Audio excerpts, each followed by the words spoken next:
नेहमीपेक्षा आज कामाची गडबडच होती. सकाळी लवकर उठले, दूध तापत ठेवलं आणि आता घड्याळात किती वाजले तुम्ही बघू शकता. आज कार्यक्रम होता. आज गण आणि सवासीन दोन्ही एकत्र करायचं होतं. तर चुलीवर अशी डाळ शिजायला टाकली, म्हणजे आज पुरणपोळ्या करायच्या होत्या.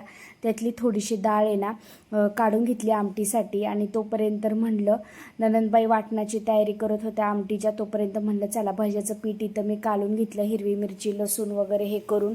आणि इथं आमटीचं वाटण देखील रेडी होतं आणि भाज्याचं पीठ काढून ठेवलं. तोपर्यंत दुसऱ्या ननंदबाईंनी छान असं गूळ वगैरे टाकून चुलीवर मस्त असं पुरण वगैरे परतून घेतलं. तोपर्यंत म्हणलं पीठ मळून घेते. आणि तोपर्यंत सासूबाईंनी छान असं पुरण देखील इथं आता थंड झाल्यावर बारीक वगैरे करून घेतलं. आता सर्व मदत करतात तिथं मी मागं कशाला राहू म्हणून स्वराचं इथं आमटी हलवायचं काम चालू होतं. तोपर्यंत मी गॅसवर इकडं छान असे भजे पापड वगैरे काढून घेतले. आणि गण जेवायला बसायच्या अगोदर अशी खंडोबाची तळी उचलली जाते. रविवार होता त्यामुळं आता इथं घरात तळी उचलून झाल्याच्या नंतर बाहेर असा भंडारा वगैरे खंडोबाच्या दिशेने असा उधळला जातो. ते सर्व केलं आणि त्याच्यानंतर गण वगैरे जेवायला बसले.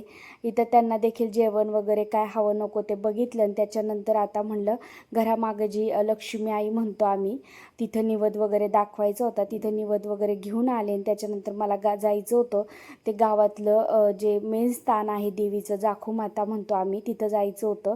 तर नदीत एक निवद सोडायचा असतो तो सोडला. आणि इथं मला आज आहे ना जाखू मातेची ओटी वगैरे भरायची होती, कारण दसऱ्यामध्ये खूपच जास्त पाऊस असल्यामुळं मला जाणं झालं नाही. पण मी गेल्यावर ह्या गोष्टी नेहमी करत असते. तर इथं ओटीचं छान अशी साडी पीस ब्लाऊज पीस वगैरे घेतला. छान असं देवीचं सर्व काही म्हणलं आज व्यवस्थित करायचं. आणि इथं ओटीचं सामान वगैरे घेतलं आणि छान मला साडी देखील नेसवायची होती. तर सर्व तयारी वगैरे करून घेतली. तुम्हाला माझे व्लॉग्स कसे वाटतात मला कमेंटमध्ये नक्की सांगत जा तुम्ही. मी नक्कीच रिप्लाय देण्याचा प्रयत्न करेल. आणि आता आपले पुण्याचे व्लॉग्स येतील, कारण आता मी पुण्याला आले आहे. आणि त्यामुळे इथून पुढं आपले जे गावाकडे शूट केलेले आहेत ते व्लॉग्स येतील तुम्हाला. आणि तुम्हाला माझे व्लॉग कसे वाटतात ते देखील मला कमेंटमध्ये नक्की सांगत जा. तर इथं छान असं देवीला सर्व काही साडी वगैरे नेसवली, देवीची ओटी वगैरे भरली.